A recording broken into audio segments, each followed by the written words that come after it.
हरे कृष्णा। अभी कुछ समय के लिए आज का जो विषय है उसके ऊपर मैं कुछ बोलूँगा और उसके उपरांत हम कुछ प्रश्नोत्तर भी रखेंगे। तो जो भी आपके मन में प्रश्न आते हैं कृपया आप उसको कहीं नोट कर लीजिए और फिर अंत में एक समय रहेगा जिसमें हम प्रश्नोत्तर करेंगे। तो ये निमंत्रण मुझे प्राप्त हुआ कि यहाँ पर रोटरी क्लब की कोई बिल्डिंग है, ऑडिटोरियम है और उसमें चेयर्स हैं, सोफ़ा सेट्स हैं, दीवारें हैं, कुछ लाइट्स हैं और इन सब चीज़ों को सुख की तलाश है। ऐसा इनविटेशन मुझे प्राप्त हुआ जिसके लिए मैं यहाँ पर आया हूँ। ये सब सुन कर के आपको थोड़ा आश्चर्य हो रहा होगा कि मैं क्या बकवास कर रहा हूँ। शायद आप लोग सोच रहे होंगे हमने किसको बुला लिया, है ना। लेकिन जो मैं बोल रहा हूँ उसके पीछे वैज्ञानिक तथ्य है। हमारा जो आधुनिक विज्ञान है उसके अनुसार हम में और इस टेबल में कोई वास्तविक अंतर नहीं है। हम केवल एक मशीन हैं। रिचर्ड डॉकिंस एक प्रसिद्ध जूलॉजिस्ट हैं, शायद आप में से आपने उनका नाम शायद सुना हो। उनके अनुसार man is a machine which is programmed by selfish molecules called jeans. अंततः हम भी एक मशीन है जिसको प्रोग्राम किया गया है जीन्स के द्वारा। These are the selfish molecules जो अपने बारे में सोचते हैं। तो इसीलिए आज की जो मॉडर्न साइंस है उसके अनुसार ये जो सुख की खोज है, जो आपने आज का ये विषय यहाँ रखा है, तो एग्जैक्टली साइंटिफिक लैंग्वेज में हम उसको कैसे डिस्क्राइब करेंगे? ये सुख की खोज, सुख शांति की खोज का मतलब क्या है? कौन खोज रहा है? विज्ञान के अनुसार मैटर इज एवरीथिंग, सब कुछ केवल मैटर है, सब कुछ जड़ पदार्थ ही सब कुछ है। तो ये जो सुख का अनुभव है, क्योंकि खोज करना मतलब अपने आप उसमें एक इच्छा दिखाता है, इच्छा शक्ति, विल, वॉल्यूशन। तो वो इच्छा शक्ति होना, फिर उसके बाद सुख की अनुभूति होना, एक्सपीरियंस, ये एक दूसरा एक महत्वपूर्ण गुण है, एक्सपीरियंस। तो हमारी मॉडर्न साइंस के अनुसार एक्सपीरियंस, इच्छा, या जिसको मिला करके हम बोल दें चेतना, कॉन्शियसनेस, वो एग्जैक्टली क्या है? मॉडर्न साइंस के अनुसार ultimately everything ends with electrons, protons और अभी फर्दर सब एटॉमिक पार्टिकल्स। सो हर चीज़ तो केवल जड़ पदार्थों के संदर्भ में एक्सप्लेन की जा सकती है। यानी जो ये सुख है इसका भी एक फार्मूला हो सकता है। जैसे हम बहुत सारे केमिस्ट्री के अंदर फार्मूलाज होते हैं, तो उसी प्रकार से सुख का भी एक फार्मूला है। यानी कि अल्टीमेटली कॉन्शियसनेस जैसी चीज़ या जीव जैसी चीज़ वास्तव में कोई नहीं है। मॉडर्न साइंस के अनुसार एक मृत देह और एक जीवित व्यक्ति में क्या अंतर है? अगर स्ट्रिक्टली हम आज, क्योंकि हम सब साइंस के विद्यार्थी हैं, तो इसलिए हम एक साइंस की परिप्रेक्ष्य में यदि हम आज के इस विषय को देखें, जो बहुत ज़रूरी है साइंस के परिप्रेक्ष्य में चीज़ों को समझना, क्योंकि विज्ञान एक ऐसी पद्धति है जिससे हम सत्य की खोज करते हैं, है ना। यही बेसिक अंडरस्टैंडिंग है। Science started in search of truth. तो इसलिए हम विज्ञान के परिप्रेक्ष्य में चीज़ों को जानना चाहते हैं, यानी कि हम सत्य को जानना चाहते हैं। तो एक जीवित व्यक्ति और एक मृतदेह में क्या अंतर है? स्टैनली मिलर एक्सपेरिमेंट हमने सब स्कूल में अपने पढ़ा है, जिसके अनुसार अल्टीमेटली जीवन भी इलेक्ट्रॉन्स प्रोटॉन्स ही हैं, उसका डिस्क्रिप्शन अल्टीमेटली वहीं तक ही है। तो चेतना जो है वो अपने आप में एक एक्चुअली मिसनोमर है according to strict sense of the science. ये जो सेंसेशन है, जो अनुभूति है, अनुभूति जैसी कोई चीज़ नहीं होती है, क्योंकि हम कोई भी जड़ पदार्थ कैसे किस चीज़ की अनुभूति कर सकता है? हम नहीं सोच सकते हैं कि ये जो टेबल है, अगर मैं इसको मारूंगा तो इसको कुछ दुख होगा, पेन, करेक्ट। लेकिन प्लांट्स, एनिमल्स और विशेष रूप से जो ह्यूमन बींग्स हैं, उसके अंदर बहुत प्रोमिनेंट फीचर है experience, perception of pains and pleasures. तो कैसे हमारी मॉडर्न साइंस इस परसेप्शन को एक्सप्लेन करेगी? तो अगर हम थोड़ी सी हिस्ट्री में जाएं साइंस की, तो 17th सेंचुरी के अंदर जब यूरोप के अंदर एनलाइटनमेंट एरा आया, जहाँ से हमारी मॉडर्न साइंस की नींव रखी गई, वहाँ से ये विचार बहुत स्ट्रॉन्ग, इसकी फाउंडेशन बहुत स्ट्रांगली वहाँ पर पड़ी कि अंततः जो भी कुछ सच्चाई है वो केवल मैटर है, और जो मैटर के सिंपल लॉज हैं, laws, physical laws, chemical laws, उनके द्वारा ये सारा जो मैटर है वो संचालित हो रहा है। और इसीलिए संसार के अंदर जितने भी फेनोमेना हम लोग ऑब्जर्व कर रहे हैं, उन सब को हम ये सिंपल फिजिकल केमिकल लॉज के द्वारा समझा सकते हैं, एक्सप्लेन कर सकते हैं। ये विचार यहाँ से शुरू हुआ, और ये हमारी आधुनिक विज्ञान की एक पूर्वानुमान है, जिसको हम एक्सियोम्स कहते हैं। इस प्रकार की कुछ मुख्य 10 एक्सियोम्स हैं जिसके आधार पर मॉडर्न साइंस टिका है। उसमें सबसे केंद्रीय है दैट मैटर इज़ एवरीथिंग, हर चीज़ केवल जड़ पदार्थ है, उसके बियॉन्ड कुछ नहीं है। तो फिर कॉन्शियसनेस, जीवन के लक्षण, इच्छा शक्ति, सुख दुख का अनुभव, ये भी मैटर है, ये भी मैटर का ही एक एक्सप्रेशन है। तो इसीलिए वैज्ञानिकों के अनुसार अगर हमें डिस्क्राइब करना हो, यदि कोई मुझे मारे और मुझे दुख की अनुभूति हो रही हो, तो एक रियल साइंटिस्ट उसको कैसे एक्सप्लेन करेगा मुझे क्या हो रहा है?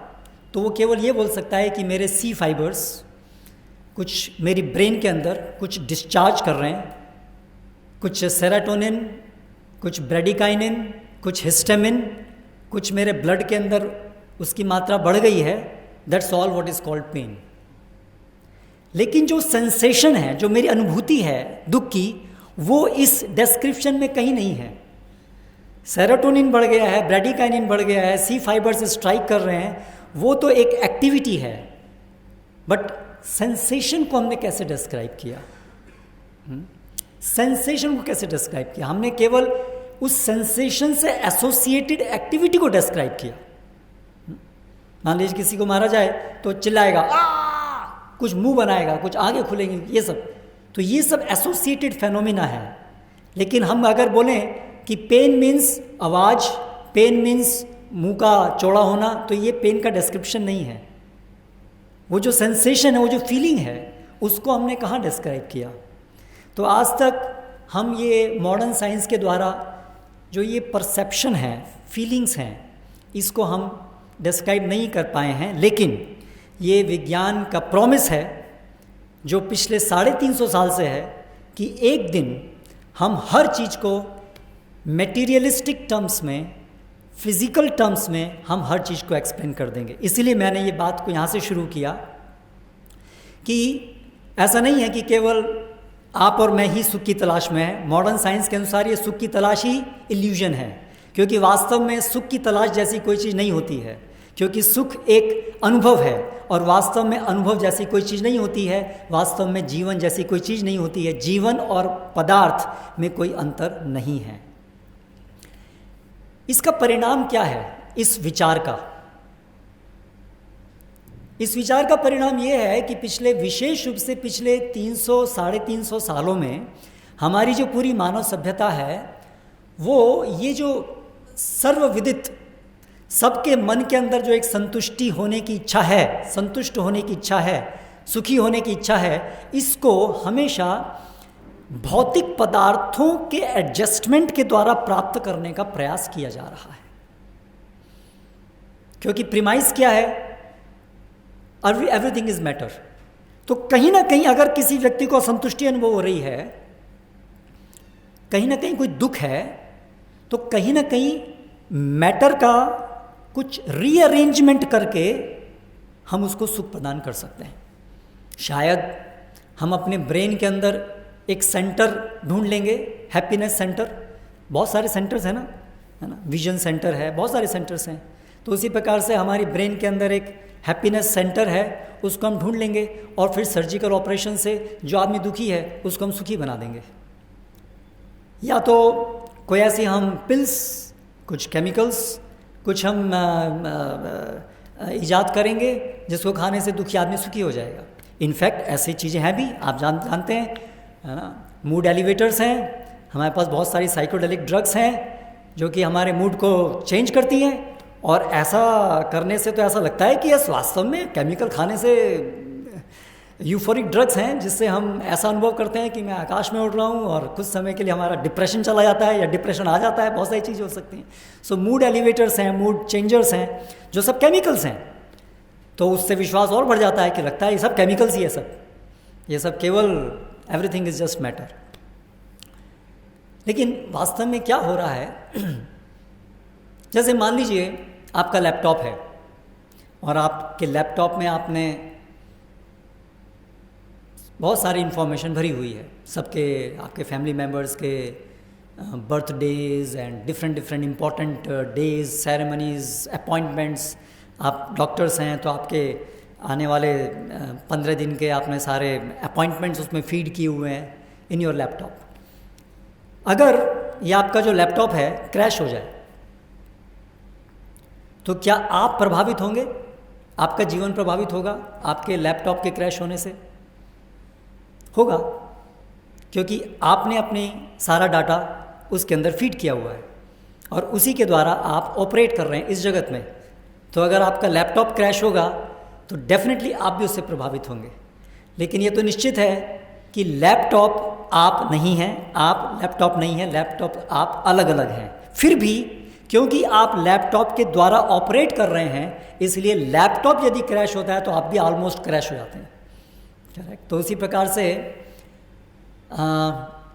अगर मूड एलिवेटर्स, अगर कुछ केमिकल्स हमारे मूड को प्रभावित करते हैं, उससे अपने आप से ये प्रूव नहीं हुआ कि हम केमिकल्स हैं, क्योंकि ये भी संभव है कि हम वास्तव में जीव हैं जो वर्तमान समय में केमिकल्स के थ्रू, इस शरीर के थ्रू ऑपरेट कर रहे हैं। इसलिए यदि बॉडी को कुछ होता है जो कि केमिकल्स का बना है तो इनडायरेक्टली हम अफेक्ट होते हैं। Anyway, coming back to the original point, तो ये जो विज्ञान की जो एक 300 साढ़े 300 साल से जो समझ रही है, जिसको नाम दिया गया है प्रॉमिशरी मटेरियलिज्म, यानी कि एक प्रॉमिस है कि धीरे धीरे जैसे जैसे विज्ञान बढ़ेगा वैसे वैसे हम संसार के जीवन के सारे पहलुओं को हम सिंपल फिजिकल टर्म्स में एक्सप्लेन कर पाएंगे। इसके साथ, इस विचार के साथ एक और महत्वपूर्ण चीज़ जुड़ी हुई है जिसको रिडक्शनिज्म कहते हैं, न्यूनतावाद, रिडक्शनिज्म। अर्थात अगर हर चीज़ मैटर है, अगर हर चीज़ मैकेनिस्टिक है, अगर हर चीज़ मशीन की तरह से है, तो फिर संभव है कि हम हर चीज़ को उसके छोटे छोटे कंस्टिट्यूएंट्स में तोड़ सकते हैं और उन छोटे छोटे कंस्टिट्यूएंट्स के सम टोटल से ही वो पूरी चीज़ बनी है। तो कोई भी बड़ी कॉम्प्लेक्स चीज़ है, it is nothing but sum total of constituents. ये है रिडक्शनिज्म। इससे एक बहुत महत्वपूर्ण चीज़ क्या निकली कि अगर आपको कोई बहुत कॉम्प्लेक्स फेनोमेना को समझना है, जो बहुत कॉम्प्लेक्स है, कॉम्प्लेक्स चीज़ को समझना मुश्किल है, तो उसको आप कैसे समझ सकते हैं कि आप उसको ब्रेक डाउन कीजिए उसके कंपोनेंट्स में, और कंपोनेंट्स में ब्रेक डाउन करके आप उस एक छोटे से कंपोनेंट को स्टडी कीजिए, दूसरे कंपोनेंट को स्टडी कीजिए, क्योंकि एक छोटे कंपोनेंट को स्टडी करना आसान है, एक पूरे बड़े होल को, कंप्लीट बड़ी चीज़ को, कॉम्प्लेक्स चीज़ को स्टडी करना मुश्किल है, समझना मुश्किल है। इसलिए आप उसको ब्रेक डाउन कीजिए छोटी छोटी चीज़ों में, और फिर छोटी चीज़ों को स्टडी करके आप उन सबको ऐड कर दीजिए अपनी जानकारी को, और उससे आप पूरे बड़ी चीज़ को जान जाएंगे। तो इस प्रकार से साइंस के द्वारा इस कॉम्प्लेक्स जगत को, इस कॉम्प्लेक्स ह्यूमन बीइंग्स को, सारे जीवनों को समझने का प्रयास इस अप्रोच से पिछले 350 साल से हो रहा है। इसीलिए धीरे धीरे हम स्टडी करते करते, है ना, जैसे हम जब एनाटॉमी शुरू करते हैं तो वहाँ से हम डाइसेक्शन करना शुरू करते हैं कैडेवर्स के ऊपर, है ना, तोड़ तोड़ के nerve endings, nerves and muscles and और इधर mandible and sockets and all this one small, और फिर उसके बाद जाते हैं, फिर हम आज मॉलिक्यूलर बायोलॉजी, करेक्ट, आज हम इस तरफ हैं। तो बायोलॉजी के अंदर हमारे शरीर के अंदर जो मॉलिक्यूल्स हैं उनकी स्टडी करते हैं, फिर वहाँ से डीएनए, आरएनए, इनकी स्टडी करते करते, और फिर आगे फर्दर साइंस, डीएनए जो बना हुआ है, फिर वहाँ पर कार्बन्स हैं, नाइट्रोजन हैं, अलग अलग एलिमेंट्स हैं, पूरी मेंडलीफ टेबल के अंदर बहुत सारे एलिमेंट्स हैं, और फिर उस एलिमेंट के अंदर भी फर्दर एक एक एटम के अंदर न्यूक्लियाई है, प्रोटॉन्स हैं, न्यूट्रॉन्स हैं, इलेक्ट्रॉन्स हैं, करेक्ट। इन सब का स्टडी कर करके एक हमारी ऐसी सोच है कि इनको तोड़ करके छोटे से छोटी चीज़ बनेगी, उसको स्टडी करके हम इस पूरे संसार को, हम इस पूरे अपने को, सबको हम समझ जाएंगे। तो ऐसे ही है, मान लीजिए ये शेक्सपियर के नाटक की एक किताब है, बहुत सारे नाटक हैं, मान लीजिए ट्वेल्थ नाइट, शेक्सपियर का एक नाटक है ना, ये नाटक है। अभी इस नाटक को समझना है, नाटक के थीम को समझना है, नाटक को एक्सपीरियंस करना है, नाटक के प्लॉट, है ना, उसके पूरे उसको जानना है, उसका एक्सपीरियंस करना है। सो मॉडर्न साइंस की परिभाषा के अनुसार उसका तरीका क्या है कि इस बुक को, जिसके अंदर ये नाटक है, उसको हम एक मशीन के अंदर डालते हैं, जो मशीन इसके टुकड़े टुकड़े कर देती है, टुकड़े टुकड़े करके फर्दर हम इसको केमिकल लेबोरेटरी में ले जाते हैं, और फिर वहाँ पर केमिकल एनालिसिस के द्वारा इस पूरी बुक के अंदर ये जितने भी पेजेस हैं, इंक है, उस सारे के सारे जो कंपोनेंट एलिमेंट्स हैं उसके अंदर उसको पूरी बुक को ब्रेक डाउन करते हैं, इस ट्वेल्थ नाइट को, और वहाँ से हमको अल्टीमेटली कंपोजिशन मिलती है कि 2 ग्राम कार्बन, 3 ग्राम ये एलिमेंट, 4 ग्राम ये एलिमेंट, ऐसा करके हमने पूरा एनालिसिस किया, और फिर हमने रिजल्ट निकाला कि 2 ग्राम कार्बन, 2 ग्राम ये, 4 ग्राम ये इज इक्वल टू शेक्सपियर नाटक twelfth night. So yes, in one sense ये जो बुक है उसका एक डिस्क्रिप्शन एक तरीके से हमने सही किया कि हमने उसके सारे केमिकल कंपोनेंट्स निकाल लिए, लेकिन वो केमिकल कंपोनेंट्स निकाल लेने से, स्टडी कर लेने से, एनालाइज करने से ट्वेल्थ नाइट नाटक हम नहीं समझ पाए। तो उसी प्रकार से ये जो पूरी अप्रोच है, रिडक्शनिज्म अप्रोच, इसमें एक बहुत बड़ा फ्लॉ है कि constituent particles don't add up to make the whole. This is a wrong understanding. हर एक लेवल पर इंडिविजुअल इंटरेक्शंस होती हैं, है ना। जो इंडिविजुअल लेवल पर इंटरेक्शंस को जब इंडिविजुअल को तोड़ते हैं, जब उसको हम फ्रेगमेंट करते हैं, तो वो जो इंडिविजुअल इंटरेक्शंस हो रही हैं वो ख़त्म हो जाती हैं, है ना। इसलिए केवल उनको जोड़ देने से होल नहीं बनता है। सो ये एक रिडक्शनिस्ट की एक बहुत बड़ी एक कमी की वजह से हम कभी भी जीवन को, आज भी जीवन एक पहेली बनी हुई है। श्रोडिंजर एक बड़े रेनाउंड साइंटिस्ट थे जिन्होंने एक मोनोग्राम लिखा था, व्हाट इज़ लाइफ। श्रोडिंजर तो बहुत पहले हुए थे। रिसेंटली साइंस मैगजीन के अंदर एक पब्लिश हुआ कि प्रेजेंटली साइंस के सामने कौन से अनसॉल्व्ड क्वेश्चंस हैं, और उस लिस्ट के अंदर एक क्वेश्चन था, व्हाट इज़ लाइफ। तो ये जो प्रश्न है कि आखिर जीवन है क्या, ये आज भी वैज्ञानिकों के सामने उतनी बड़ी चुनौती बना हुआ है जितनी 300 साल पहले था, बल्कि कहें तो आज ज़्यादा बड़ी चुनौती बन गया है। क्यों?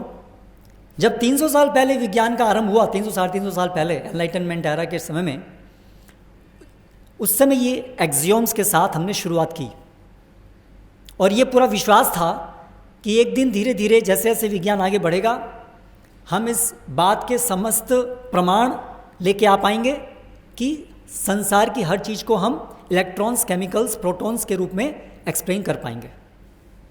लेकिन आज जब हम 21वीं सदी में प्रवेश कर चुके हैं, तब क्या स्थिति है? जो हमारा विचार था, जो हमारा प्रॉमिस था, क्या वो आज पूरा होता दिखाई दे रहा है वैज्ञानिकों को? तो इस संदर्भ में एक साइंटिस्ट ने बोला, in my search of life I ended up with electrons and protons which definitely have no life. Somewhere in my search life slipped away from my fingers and in the end of my days I am retracing my path। जीवन की खोज में अंत में मेरे हाथ में केवल इलेक्ट्रॉन्स, प्रोटॉन्स लगे जिनमें निश्चित रूप से जीवन नहीं है। तो कहीं ना कहीं इनको खोजते खोजते जीवन मेरे उंगलियों से निकल गया, और अभी मैं वापस उसको ढूंढ रहा हूँ। सो ये कहानी है। आज 21वीं सदी में हम जिस विज्ञान की जिस कगार पे पहुँचे हैं, वहाँ पर आज विज्ञान के ही द्वारा, विज्ञान की इस फंडामेंटल जो उनकी विचार था कि everything is matter, everything can be explained in terms of matter, material interactions, उसके ऊपर बड़े बड़े प्रश्न चिन्ह खड़े हो गए हैं। कैसे? आज विज्ञान के अनुसार संसार का, पूरे यूनिवर्स का 95% मैटर और एनर्जी डार्क मैटर है और डार्क एनर्जी है। यानी कि सरल शब्दों में उसको कहें, आज तक जितना भी हमने संसार के बारे में स्टडी किया है, अनुभव किया है, एक्सपीरियंस किया है, वो सब मिला करके हार्डली 5% होता है। जो बाकी का है वो ऐसी चीज़ थी जो आज तक हम कभी ना देख पाए, ना स्टडी कर पाए, और ना आगे कभी कर पाएंगे। इसलिए उसको डार्क मैटर और डार्क एनर्जी कहते हैं। और मज़े की बात तो ये है कि ये डार्क मैटर, डार्क एनर्जी बढ़ता जा रहा है। यानी कि पहले 94%, 93% से शुरू हुआ, अभी 94, 95, तो संभावना ये 100 के नज़दीक नज़दीक पहुंचता जाएगा। तो ये एक बहुत बड़ी चुनौती है आज विज्ञान के सामने कि अगर पूरी सृष्टि का 95% जो मैटर है, एनर्जी है, वो हम जानते ही नहीं है और कभी जान भी नहीं पाएंगे, तो हम वास्तव में क्या जानते हैं? हम कितना जानते हैं फिर वास्तव में? करेक्ट? फिर उसके बाद जब 20वीं सदी में क्वांटम फिजिक्स आई, जो पहले की न्यूटोनियन फिजिक्स से एक बड़ा अलग पिक्चर जिसने दिया है। न्यूटन फिजिक्स के अंदर था, हमारी समझ थी, laws are fixed, definitive, laws are definitive. अगर हम यहाँ से बॉल फेंक रहे हैं, gravitation law, laws of motion के द्वारा एग्जैक्टली अगर एक वैक्यूम की स्थिति है तो हम प्रिडिक्ट कर सकते हैं कि ये बॉल जिसका मास इतना है, जिस पे इतना ग्रेविटेशनल पुल लग रहा है, इसको इतने मोमेंटम के साथ यदि फेंका जाए तो ये कितनी देर में गिरेगी, हम एग्जैक्टली इसको प्रिडिक्ट कर सकते हैं। That was the thought in Newtonian time कि ये जो है लॉज फिजिक्स फिक्स्ड लॉज हैं जिसके द्वारा चलता है। लेकिन आज क्वांटम फिजिक्स ने ये पूरी हमारी समझ को पूरी बड़ी चुनौती दे दी है क्योंकि हिजनबर्ग अनसर्टेनिटी प्रिंसिपल, हम एक ही समय पर जो सब एटॉमिक पार्टिकल्स हैं उसकी पोजीशन को और वेलोसिटी को एक्यूरेटली नहीं नाप सकते हैं। Observer is included in the description of the movement of the sub atomic particles. पहले विज्ञान बात करता था ऑब्जेक्टिव एंड सब्जेक्टिव के टर्म्स में कि भाई कुछ चीज़ें ऑब्जेक्टिव हैं, objective is science and subjective is non science, है ना। तो ये सुख दुख ये सब सब्जेक्टिव हैं, ये सब आपकी फीलिंग्स हैं, इसका कोई साइंटिफिक आधार नहीं है, ये साइंटिफिक नहीं है। लेकिन हाँ, कुछ चीज़ें ऑब्जेक्टिव हैं जो साइंटिफिक टर्म्स में एक्सप्लेन की जा सकती हैं, जिसका एक फार्मूला बनाया जा सकता है, ये ऑब्जेक्टिव है। तो science was treated as objective, correct. लेकिन आज क्वांटम फिजिक्स से ये पूरी जो हमारी समझ है what is objective and what is subjective, ये पूरी हवा में चली गई है। क्योंकि जो माइंड है जो बिल्कुल एक सब्जेक्टिविटी से रिलेटेड है, वो हमारे सब एटॉमिक पार्टिकल्स के मूवमेंट से बिल्कुल इंटर रिलेटेड है क्वांटम फिजिक्स के अनुसार। तो इसलिए आज क्वांटम फिजिक्स ने बहुत बड़ी चुनौती प्रस्तुत कर दी है कि क्या कभी भी हम प्योरली मेटेरियलिस्टिक टर्म्स में कभी भी हम संसार को समझा पाएंगे? हम क्या ह्यूमन बींग्स को, क्या हम इच्छा शक्ति को, विल पावर को, सुख के अनुभव को समझा पाएंगे? बहुत बड़े प्रश्न चिन्ह खड़े हो गए हैं। स्टीफन हॉकिंस जो वर्तमान समय के आइंस्टीन कहे जाते हैं, तो M theory, big bang theory के बहुत सारे अलग अलग प्रकार हैं। तो उनके अनुसार string theory, M theory, model dependent reality, उनके अनुसार आज हमें इस तरफ जा रहे हैं हम लोग, मॉडल डिपेंडेंट रियलिटी, अर्थात एक रियलिटी नहीं है, अलग अलग अलग रियलिटीज़ हैं मॉडल के अनुसार। देखिए, साइंस की आज तक जो समझ रही थी कि एक यूनिफाइड थ्योरी है, we were looking for a unified theory of existence, एक थ्योरी जिसके द्वारा संसार की हर चीज़ को एक्सप्लेन किया जाएगा। साइंटिस्ट के अनुसार एक दिन ऐसा आने वाला था जब हम अपने टी शर्ट के पीछे पूरी सृष्टि को एक फॉर्मूले के रूप में लिख करके घूम सकेंगे। That was the dream of science, correct. Means it's so simple, universe is very simple, just break it down, है ना, reduce it and we will be able to reduce it in that it can be explained in terms of a simple formula which can be worn on our t-shirt, correct. लेकिन आज Stephen Hawkins से writes in his book, he is no more, but is written in his book कि model dependent reality, we will never be able to come to a unified theory। ये सपना हमारा टूट गया है, हम कभी भी एक यूनिफाइड थ्योरी लेकर के नहीं आ पाएंगे साइंस के द्वारा, इम्पॉसिबल। मतलब universe is complex, we are not able to reduce it to simple things which can be added। universe is complex, this human being is complex, highly complex, उसको हम break down करके simple चीज़ों में explain नहीं कर सकते हैं। Consciousness is irreducible, consciousness is irreducible, consciousness को हम रिड्यूस नहीं कर सकते हैं उसके सिंपल कंपोनेंट जिसको हम पढ़ सकें। तो इस प्रकार आज मॉडर्न साइंस के द्वारा ही हम ऐसी कगार पे पहुंच गए हैं जिससे हमें रीथिंक करने की ज़रूरत है कि आज तक जो हमारी ये रिडक्शनिस्टिक अप्रोच थी, मेटेरियलिस्टिक अप्रोच थी, वो सही सिद्ध नहीं हो रही है।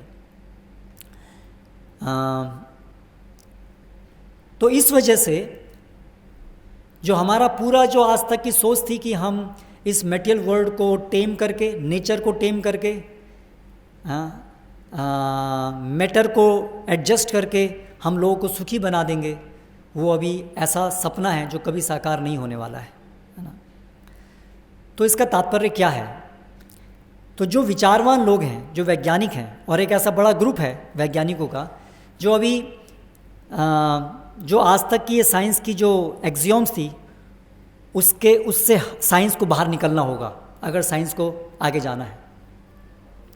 एक बुक है, एक साइंटिस्ट हैं शार्लेट डॉन, जिन्होंने एक बुक लिखी है साइंस डिल्यूजन।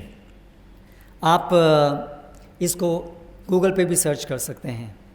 उन्होंने टेड टॉक दिया और वो टेड टॉक जो है, आप वो टेड टॉक अवेलेबल है, लेकिन लिखा हुआ आता है कि this Ted talk is band, क्योंकि उन्होंने, वो साइंटिस्ट हैं और उन्होंने इस बात को रखा कि आज साइंस के द्वारा साइंस की प्रिजम्पशंस गलत सिद्ध हुई हैं, इसलिए साइंस नीड्स टू रीथिंक कि जो वो प्रिजम्पशन लेके चला था। बात क्या हुई थी कि ये प्रिजम्पशंस थी कि matter is everything, everything can be explain in terms of matter, ये सब प्रिजम्पशंस थी, ये सब फैक्ट्स नहीं थे। लेकिन साइंस की ऐसी धारणा थी कि एक दिन हम इनको प्रूव कर पाएंगे, लेकिन जब आज साइंस के द्वारा हम इनको प्रूव नहीं कर पा रहे हैं तो उन्हीं धारणाओं को ही बना के रखने का क्या मतलब है। उसकी वजह से साइंस आज रुक गया है। ऐसे ऐसे बड़े बड़े प्रश्न हमारे सामने आ गए हैं कि उसको सॉल्व करने के लिए साइंस के पैराडाइम से हमको अलग जाना पड़ेगा। Scientific paradigm has been proved to be insufficient to explain the universe. ये पहला स्तर है। आज के इस टॉपिक पे जाने के लिए पहले समझना होगा। साइंस की पैराडाइम से एक दूसरी अल्टरनेटिव पैराडाइम में हमें जाने की ज़रूरत है, क्योंकि scientific paradigm has been insufficient to explain the world and different phenomena। तो अभी फिर आगे प्रश्न उठता है अगला, तो दूसरा पैराडाइम क्या हो सकता है? साइंस के अलावा और दूसरा पैराडाइम क्या हो सकता है? तो साइंस की पैराडाइम का एक बेसिक कंसेप्ट था कि हम अपने सेंस परसेप्शन से और अपनी रीजनिंग पावर से सब कुछ जान सकते हैं। वो इसी का ही मेटेरियलिस्टिक थॉट का ही एक वो अंग था कि हम केवल अपने सेंस परसेप्शन से और अपने रीजनिंग से सब कुछ जान सकते हैं, क्योंकि हम सब कुछ हैं, हम मैटर हैं और हम हाईली इवॉल्व हैं, most evolve amongst the matter, और इसलिए हम अपने तर्क से, अपने सेंस परसेप्शन सब कुछ जान सकते हैं, जो कि गलत सिद्ध हुआ है। हम अपने तर्क से, अपने सेंस परसेप्शन से कंफ्यूज्ड हो गए हैं कि रियलिटी एक्चुअली क्या है। और 95% डार्क मैटर है, डार्क एनर्जी है, जिसको हम कभी नहीं जान सकते हैं। यानी कि वो साइंटिफिक फैक्ट है जिसको हम कभी नहीं देख सकते हैं, जिसको हम कभी अनुभव नहीं कर सकते। यानी कि वो साइंटिफिक है लेकिन it is beyond perception. That means we are forced to accept that there is reality beyond perception. हमारे परसेप्शन के बियॉन्ड रियलिटी है ना। तो इसीलिए उस रियलिटी को जानने के लिए हमें साइंस की इस मेथडोलॉजी से बाहर की तरफ सोचना होगा कि सेंस परसेप्शन इज़ एवरीथिंग, इस मेथडोलॉजी से बाहर जाना होगा। तो क्या दूसरी कोई मेथडोलॉजी है? जी हाँ, वैदिक साइंस, वेदास एक दूसरी मेथडोलॉजी बताती है सत्य को जानने के लिए। उस मेथडोलॉजी को अगर हम सरल शब्दों में समझना चाहें तो इस प्रकार है। हम सभी यहाँ पर जो उपस्थित हैं या कोई भी बच्चा, वो कैसे जानता है कि उसकी माँ कौन है, उसके पिता कौन है? हम सब ने कैसे जाना हमारे माता पिता कौन है? हमने कोई HLA टाइपिंग नहीं किया अपने माता पिता को जानने के लिए।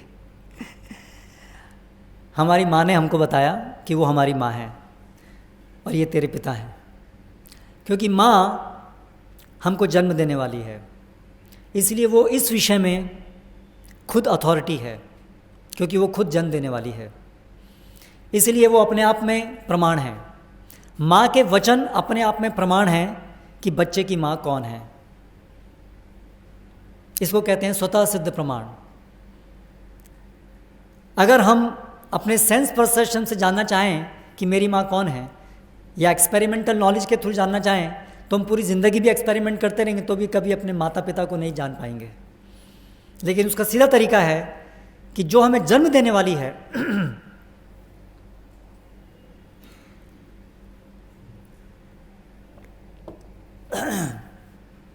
उससे सुनकर हम बड़ी आसानी से समझ सकते हैं कि हमारी माँ कौन है, हमारे पिता कौन है। उसी प्रकार वैदिक साइंस, वैदिक विज्ञान, वेद इस पे आधारित है कि कॉमन सेंस से कम हम ये देख सकते हैं, समझ सकते हैं कि हम और निर्जीव चीज़ों में अंतर है। जीवन के जो लक्षण हैं वो निर्जीव पदार्थों के द्वारा संभव नहीं है, साइंस के द्वारा हम देख रहे हैं, और ये कॉमन सेंस की बात है। साइंस के द्वारा भी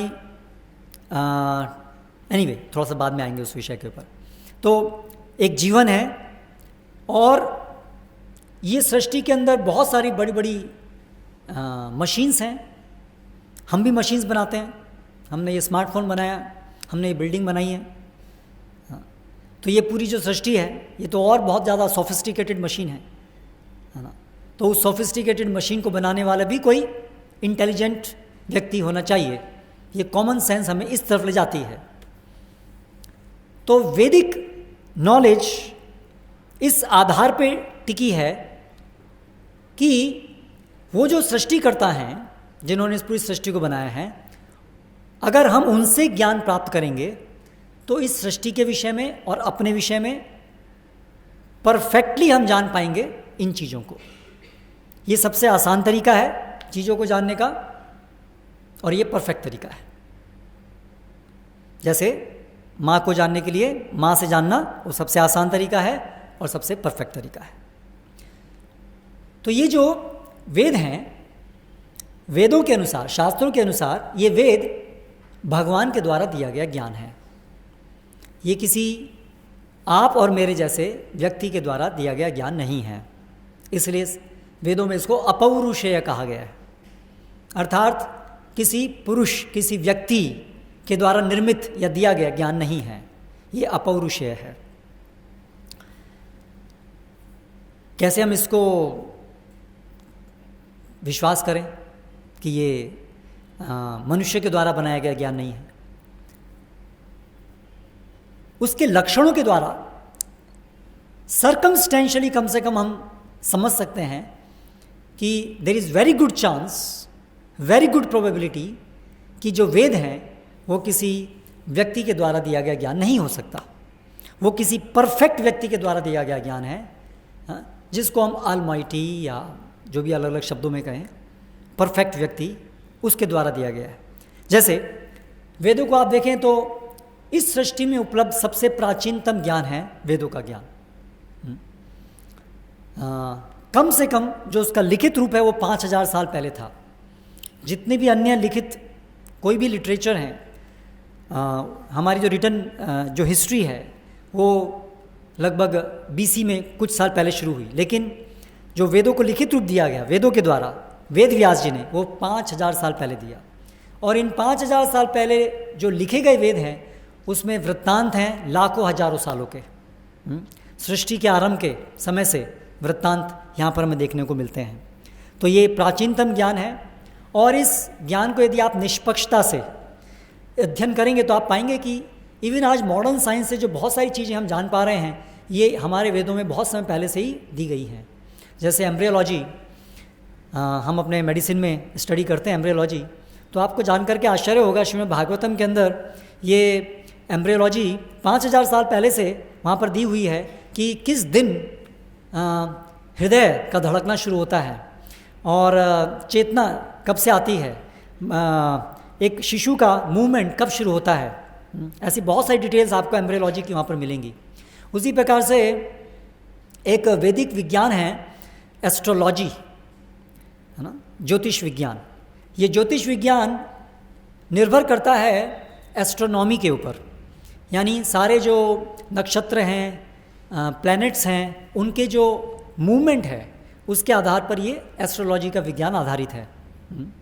तो यानी कि ये समझ कि अलग अलग ऑर्बिट्स में किस प्रकार से ये सभी घूम रहे हैं, अर्थ का डिस्टेंस कितना है मून के साथ, सन के साथ, हजारों हजारों सालों से हमारे वेदों में लिखा गया है। जो हमारी आधुनिक टेलीस्कोप से इत्यादि से जो हम आज उसको देख रहे हैं वो बहुत बहुत बहुत उसके नज़दीक है।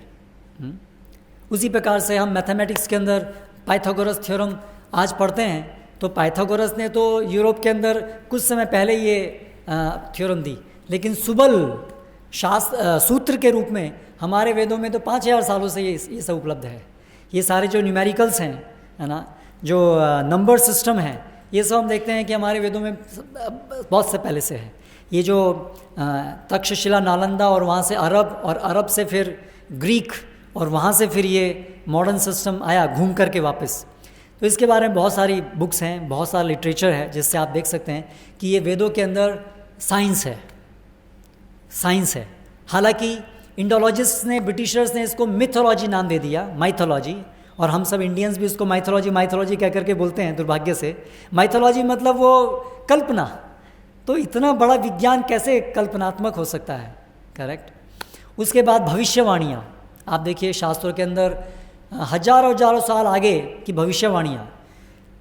पंचांग के द्वारा सूर्य ग्रहण कब होगा, चंद्र ग्रहण कब होगा, आज नहीं 5000 साल पहले से विवेचनाएं हैं कि इतने साल बाद ये सूर्य ग्रहण होगा। यानी कि पूरी परफेक्ट समझ है कि सूर्य, चंद्र इत्यादि ये सब की पोजीशनिंग कैसे कैसे है ना। तो ये जो वेद हैं वो एक विज्ञान है, और वेदों के अंदर पूरी पद्धति है जिसके द्वारा वेदों के अंदर जो भी कुछ दिया गया है उसको हम कैसे व्यक्तिगत रूप से रियलाइज़ कर सकते हैं, हम व्यक्तिगत रूप से उसका अनुभव कर सकते हैं। तो यानी उसमें एक्सपेरिमेंटेशन है, यानी पद्धति है, और फिर उसका अल्टीमेट जो प्रमाण है, खुद उसका पूरी तरह से अनुभव करना, वो सारी पद्धति भी दी है।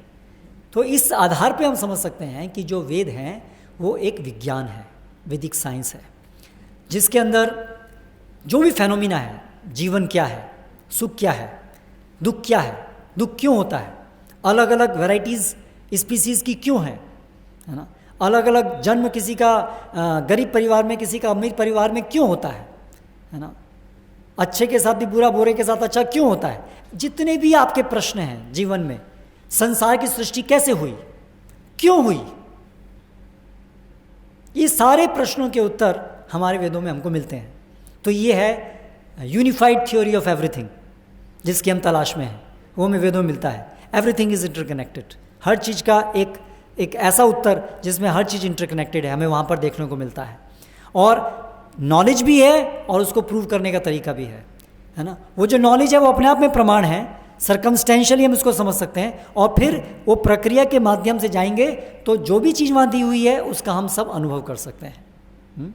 तो इसीलिए ये हमारी आपसे रिकमेंडेशन है कि यदि हम इन सर्च ऑफ हैप्पीनेस और पीस की जब हम बात कर रहे हैं तो वैदिक शास्त्रों के माध्यम से हमें ये फंडामेंटल जो जीवन के जो बड़े बड़े प्रश्न हैं, जो ये बड़ा फंडामेंटल प्रश्न है, what is happiness, what is peace and how to attain, है ना, कॉम्प्लेक्स इशू है। तो इन सब को हम वैदिक विज्ञान के द्वारा समझें, इन सब के उत्तर बड़ी सटीकता से वहाँ पर वर्णन है। ये जो वैदिक नॉलेज है ये कोई एक सेक्टेरियन व्यू नहीं है। आजकल हम we don't want to be sectarian, है ना, we want to be non sectarian. ऐसा नहीं कि अगर हमारा जन्म हिंदू परिवार में हुआ है तो बस इसलिए हम ये मानते हैं कि ये है। वेद एक विज्ञान है, वो कोई हिंदुओं का मात्र हिंदुओं के लिए नहीं है। अगर हिंदू लोग उसको स्वीकार करते हैं कि हाँ हम इसको स्वीकार करते हैं, इसका अर्थ नहीं हो गया कि वो केवल हिंदुओं के लिए हो गया। अगर कोई फिज़िक्स की बुक है, फिज़िक्स के द्वारा कोई एक ज्ञान है, अगर वो मान लीजिए किसी एक कंट्री के लोगों को पता है तो वो ऐसा नहीं हो गया कि वो उस कंट्री का ज्ञान हो गया। अगर वो ज्ञान है तो सबके लिए होना चाहिए। तो वेदों में अगर आप देखेंगे तो वेदों की चीज़ें सब जगह एप्लीकेबल हैं, अगर आप उसको स्टडी करेंगे। सूर्य का डिफरेंस क्या है अर्थ के द्वारा, तो जस्ट बिकॉज वो वेदों में दिया गया है इसलिए वो हिंदुओं का नहीं हो गया ना, it's something which is universally applicable. तो इसलिए ये एक गलत धारणा है कि वेद एक हिंदू ग्रंथ है। वास्तव में हिंदू शब्द कहीं वेद में है भी नहीं। तो हम जो यहाँ चर्चा कर रहे हैं वो सेक्टेरियन चर्चा नहीं कर रहे हैं। हम जो चर्चा कर रहे हैं वो एक विज्ञान की चर्चा कर रहे हैं। मैंने MBBS करने के बाद में जो ये अपना जीवन पूरा समर्पित किया वो इसलिए नहीं किया कि हाँ मैं हिंदू हूँ। एक्चुअली मैं जब मैं MBBS कर रहा था उस समय तक मैं तो कभी मंदिर में भी नहीं जाता था। मतलब ऐसा मैं कोई नास्तिक नहीं था, लेकिन मुझे ऐसा कोई विशेष लगाव नहीं था मंदिर जाने से। मैं ढूंढ रहा था कि सत्य क्या है। तो जो मैंने ये वेदों की तरफ मेरा रुझान हुआ वो इसलिए नहीं हुआ क्योंकि मैं हिंदू हूँ और ये हिंदू ग्रंथ हैं, लेकिन मेरा रुझान इसलिए हुआ क्योंकि जो मूलभूत प्रश्न थे जो जीवन में चल रहे थे कि आखिर ये जगत, ये सृष्टि की रचना क्यों हुई है, कैसे हुई है, आखिर हम हैं कौन, क्या हम ये जो दिखने वाला जो शरीर है क्या यही हम हैं, मृत्यु क्या है, मृत्यु के बाद हमारा क्या होता है। लगता तो है कुछ होगा क्योंकि हम तो शरीर तो नहीं है, शरीर से अलग है। हम सब अपने अंदर देख सकते हैं, शरीर तो बदलता रहता है। हम बच्चे थे, बड़े हो गए, है ना। क्या हम केवल ये बस केमिकल का कुछ ग्रुप है, दैट्स ऑल, है ना। बस यही जीवन है और मृत्यु के बाद सब खत्म। तो फिर आज मरो कि कल मरो क्या फ़र्क पड़ता है। फिर हम जो भी कुछ काम कर रहे हैं उसका अर्थ ही क्या है ना। मेरी ड्यूटीज़, क्या ड्यूटीज़, एक दिन तो हम खत्म हो जाएंगे और कब खत्म हो जाएंगे पता नहीं। तो ड्यूटीज़ किसने बनाई, क्यों बनाई हैं, क्यों हम फील करते हैं मेरी इसके प्रति, एक माता का बच्चे के प्रति ये कर्तव्य है, बच्चे का माता पिता के प्रति ये कर्तव्य है। इस कर्तव्य का अर्थ ही क्या रह गया अगर हम केवल अंत में केवल केमिकल्स हैं। एक टेस्ट ट्यूब के अंदर नाइट्रोजन है और एक के अंदर कार्बन है, कार्बन का नाइट्रोजन के प्रति क्या कर्तव्य है, कोई कर्तव्य नहीं। It doesn't make any sense. अगर हम केवल रसायन हैं तो this world does not make any sense. This search of happiness doesn't make any sense, doesn't make any sense. So इसलिए मैं जो इस तरफ मुड़ा वो इसलिए मुड़ा क्योंकि ये वेदों के अंदर इन सब आधारभूत प्रश्नों के बड़े तर्कसंगत प्रश्न के उत्तर हमें प्राप्त होते हैं। तो इसलिए हम आज यहाँ पर स्टडी कर रहे हैं, ये चर्चा यहाँ पर इस एंगल से कर रहे हैं कि वैदिक ज्ञानों में, वैदिक ज्ञान के अंतर्गत इस प्रश्न का उत्तर क्या है। तो जो भी मैं आपको अभी बताऊँगा वो मेरे अपने विचार नहीं हैं, क्योंकि मेरे विचार से क्या फ़ायदा होता है, आप अपना टाइम क्यों वेस्ट करेंगे मेरे विचार सुनने के लिए। तो मेरे ये विचार नहीं हैं, जो भी मैं आपसे कह रहा हूँ वो वैदिक ज्ञान के अंतर्गत दी गई चीज़ें हैं जो कि सृष्टिकर्ता के द्वारा दिया गया है और जो कि तर्कसंगत है और जिसको हम धीरे धीरे धीरे अपने जीवन में अनुभव कर सकते हैं उस पद्धति को अपना करके। तो वो कुछ इस तरह से है जैसा कि हमारी कॉमन सेंस से भी हम अनुमान लगाते हैं, समझते हैं, हम जीव हैं, हम शरीर नहीं हैं। जीवन अलग है, पदार्थ अलग है। रियलिटी में दो चीज़ें हैं, मैटर एंड लाइफ। एक चीज़ नहीं है। Life is separate, matter is separate. Consciousness, चेतना के लक्षण, सुख दुख की अनुभूति, ये चेतना जीवन की वजह से है। जीवन जैसे एक एटम है, मटेरियल स्मॉलेस्ट यूनिट हम कहा करते थे, आज ठीक है वो भी स्मॉलेस्ट यूनिट नहीं रही, लेकिन जो भी एक मैटर की स्मॉलेस्ट यूनिट है उसी प्रकार चेतना भी एक ऐसी यूनिट है कॉन्शियसनेस की जिसको फर्दर ब्रेक डाउन नहीं किया जा सकता है, जिसको हम आत्मा कह सकते हैं, अंग्रेजी में उसको सोल कह सकते हैं, लेकिन वैदिक टर्मिनोलॉजी में इसको आत्मा कहते हैं।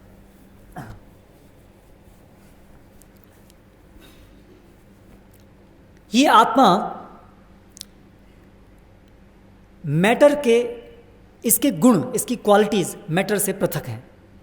जो भौतिक पदार्थ होता है उसका एक समय होता है जिसमें उसकी रचना होती है, कुछ समय तक वो रहता है फिर ख़त्म हो जाता है। लेकिन जो ये आत्मा है वो आध्यात्मिक है, अर्थात न जायते म्रियते वा कदाचिन नायम भूत्वा भविता वा न भूयः अजो नित्य शाश्वतो यम पुराणो न हन्यते हन्यमाने शरीरे। वेदों में कहा है कि ये जो आत्मा है न इसका जन्म होता है न इसका मरण होता है। नैनम छिन्दन्ति शस्त्राणि नैनम दहति पावकः, इसको कभी जलाया नहीं जा सकता है इसको कोई मारा नहीं जा सकता है। तो ये नित्य है। जड़ पदार्थ बनते हैं, बिगड़ते हैं। ये बिल्डिंग आज है, आज से 100 साल पहले ये बिल्डिंग नहीं थी, और आज से 100 साल बाद ये बिल्डिंग नहीं रहेगी। लेकिन आत्मा ऐसी नहीं है जो हम हैं।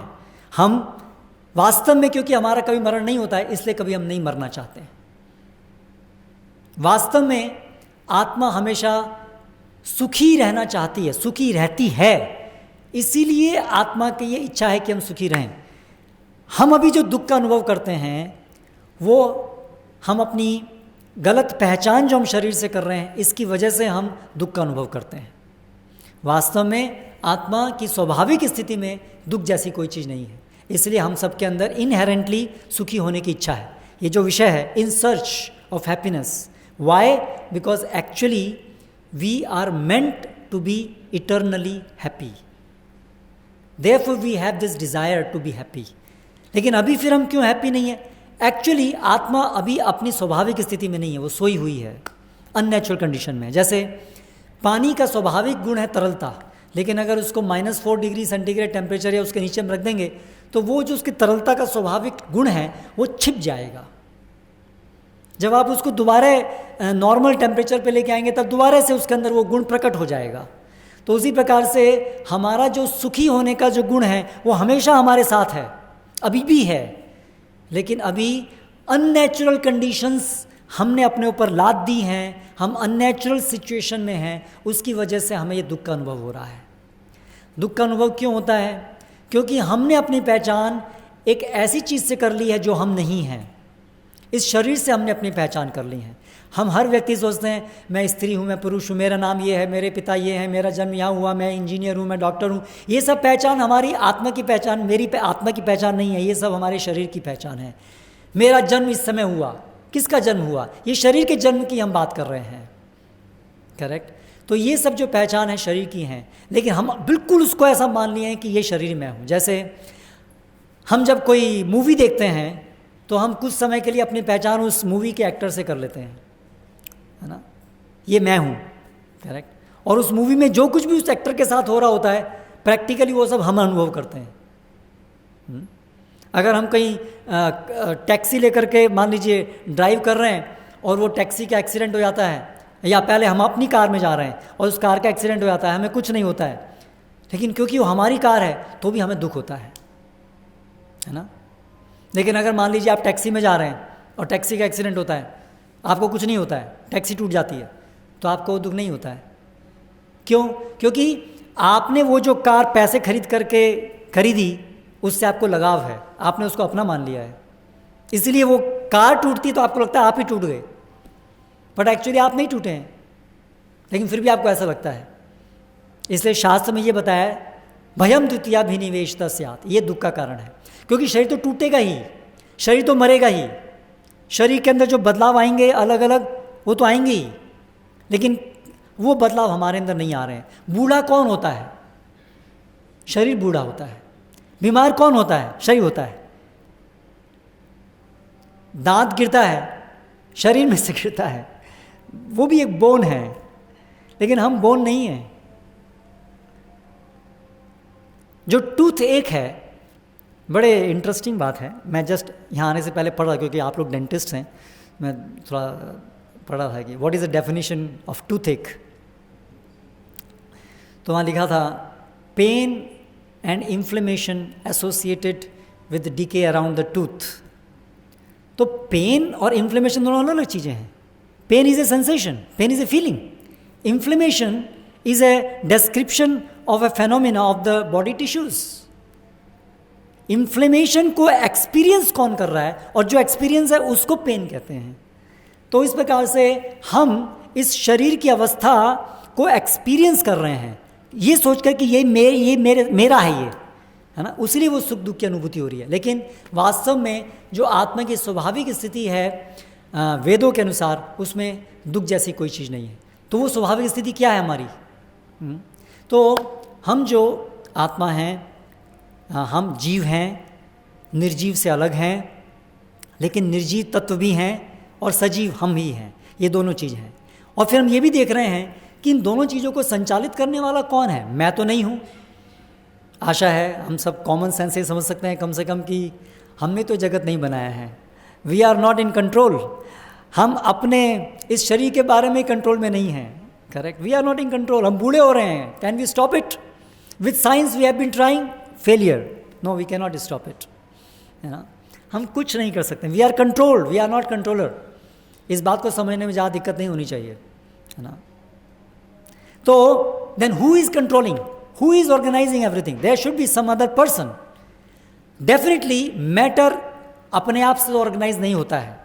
मैटर के पीछे कोई ना कोई जीव होता है। आज ये बिल्डिंग बनाई है तो किसी जीवित व्यक्ति ने बनाई है, कोई इंजीनियर ने इसको डिज़ाइन किया है, कोई लेबर्स ने इसको बनाया है, अपने आप से नहीं बन गए। मैटर, ये इसमें जो ईंटें हैं, जो आयरन हैं, अगर वो सब एक जगह में इकट्ठा करके रख दें, अगर 1,00,000 साल बाद में हम आएँ तो क्या हम इमेजिन करेंगे कि वो हवा और पानी और धूप के कारण अपने आप इस बिल्डिंग में परिवर्तित हो जाएंगे? नहीं होंगे।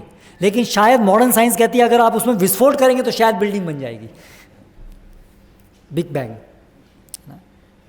But this is an illusion. By big bang we cannot imagine that a building will come. हाँ, बिल्डिंग में अगर बैंग करेंगे टूट जाएगी, ये हो सकता है, हो सकता है नहीं, डेफिनेटली होगा, लेकिन बिग बैंग से बिल्डिंग नहीं बन सकती है। तो इस प्रकार से ये जगत के पीछे फिर एक और कोई व्यक्ति होना चाहिए, एक और कोई जीव होना चाहिए। तो एक तो हम जीव हैं, आप और हम, जो छोटा छोटा काम कर रहे हैं, जो इस शरीर को चला रहे हैं, हाथ पैर हिला रहे हैं, कुछ छोटा मोटा मैटर को, कोई स्मार्टफोन बना रहे हैं, कोई बिल्डिंग बना रहे हैं, लेकिन ये पूरी सृष्टि के पीछे बनाने वाला भी कोई एक बड़ा जीव होना चाहिए, है ना। तो शास्त्र में इसको परमात्मा कहा गया है, सुप्रीम सोल, है ना। उसको हम भगवान, अल्लाह, अलग अलग नामों से उसको हम बोल सकते हैं, है ना। जो भी नाम किसी भी भाषा में इंगित करे, the supreme person, the creator, the origin of everything, the God, whatever word you can call, that should be there. तो वेदों में बताया है कि यस, वो सृष्टिकर्ता हैं, वो एक व्यक्ति हैं, वो केवल फोर्स नहीं है, व्यक्ति हैं। ये भी एक और मिसकंसेप्शन है कि ultimately the supreme thing is just energy. नहीं, जहाँ पर भी एनर्जी है वहाँ पर एक एनर्जेटिक होता है, जहाँ पर भी एनर्जी वहाँ पर एक एनर्जेटिक होता है। तो इसलिए वेदों के अनुसार भगवान हैं, हम हैं, ये सृष्टि, ये जड़ पदार्थ हैं। संबंध क्या है? भगवान इन सभी के ओरिजिन है। ये सब चीज़ें शक्ति हैं भगवान की। भगवान शक्तिमान है, हम भी भगवान की एक शक्ति हैं, और ये जड़ जगत ये भी भगवान की एक शक्ति है। इसलिए हमारा भगवान के साथ एक नित्य संबंध है। वो नित्य संबंध क्या है? ममैवांशो जीवलोके जीवभूता सनातना मनश्ष्ठानि इंद्रियाणि प्रकृति स्थानी कर्षति। हम सभी, भगवद गीता में बताते हैं कि भगवान के अंश हैं, इसलिए हमारा भगवान के साथ संबंध है कि हम सब भगवान के अंश होने के कारण हम सब भगवान के सेवक हैं। ये हमारा संबंध है। जहाँ पर भी एक बड़ा व्यक्ति एक छोटा व्यक्ति होता है, स्वाभाविक संबंध है, छोटा व्यक्ति बड़े व्यक्ति की सेवा करता है, सबऑर्डिनेट होता है। इसलिए we are all subordinate to God. और वो जो हमारा सबऑर्डिनेशन का संबंध है, इट इज़ उसके साथ साथ एक प्रेम संबंध है, एक प्रेम संबंध है। वो एक कोई ज़बरदस्ती का संबंध नहीं है, है ना। इसलिए हम सबकी एक इंडिपेंडेंट विल है, क्योंकि हम जीव हैं, है ना। भगवान सुप्रीमली इंडिपेंडेंट विल पावर वाले हैं। हमारी भी एक विल है, हमारी भी एक इच्छा शक्ति है, लेकिन हम क्योंकि सबऑर्डिनेट हैं, इसलिए अपनी इच्छाओं की पूर्ति के लिए हम भगवान पर निर्भर हैं, हम स्वतंत्र नहीं हैं। लेकिन भगवान जो सुप्रीम पर्सन है, वो supremely beautiful, supremely intelligent and supremely virtuous हैं। इसीलिए naturally we want to serve him, we are attracted to him, and therefore that is called love. We love him. हम उनको प्रेम करते हैं। तो हमारा भगवान के साथ संबंध प्रेम का संबंध है। तो ये जो भौतिक जगत में जो हमारी वर्तमान स्थिति है, जिसमें हम भगवान से अलग हो गए हैं, वो ऐसे ही जैसे कि एक बच्चा अपने माता पिता से बिछड़ गया है, और वो बड़े दुख का कारण है। तो इसलिए इनहेरेंटली जो जीव के दुख का कारण है, वो है भगवान से बिछड़ना। वो कारण है कि हम एक्चुअली आध्यात्मिक हैं, हम स्पिरिट हैं, हम भौतिक नहीं हैं, लेकिन हम इस भौतिक जगत में फंसे हुए हैं, हम इस भौतिक शरीर में फंसे हुए हैं, हम इस भौतिक जगत में फंसे हुए हैं, और इस भौतिक जगत को हमने अपना मान लिया है। इस भौतिक शरीर में, इस भौतिक जगत में हम सुख ढूंढ रहे हैं जो कभी पॉसिबल नहीं है। ये मिराज की तरह से है, जैसे रेगिस्तान में पानी का आभास होता है। पानी है लेकिन रेगिस्तान में नहीं है। अगर कोई हिरण रेगिस्तान में पानी ढूंढता है तो वो ढूंढता ढूंढता ढूंढता ढूंढता मर जाएगा। तो उसी प्रकार से हमारी स्थिति है कि इस भौतिक जगत में जड़ पदार्थों में हम सुख ढूंढ रहे हैं। हम अधिक पैसा कमा करके एक बड़ा बड़ा बंगला बनाने में, बड़ी बड़ी कारें खरीदने में हम सुख ढूंढ रहे हैं, लेकिन वो सुख भौतिक जगत में नहीं मिल सकता, भौतिक पदार्थों में नहीं मिल सकता, क्योंकि हम भौतिक नहीं हैं, हम आध्यात्मिक हैं। हमारा वास्तविक सुख भगवान के साथ जो हमारा संबंध है, जो नित्य है, जिसको हम भूल गए हैं, उस संबंध को पुनर्स्थापित करने में ही है। ये हमारे वैदिक साइंस का सम एंड सब्सटेंस है। उस संबंध को हम पुनर्स्थापित कैसे कर सकते हैं, उसके विषय में भी संपूर्ण जानकारी हमारे वेदों में दी है। भगवान के साथ हमारा संबंध नित्य है। हम भगवान को भूले हैं, भगवान हमको नहीं भूले हैं। इसलिए भगवान हमारे मार्गदर्शन के लिए वेद देते हैं, या अलग अलग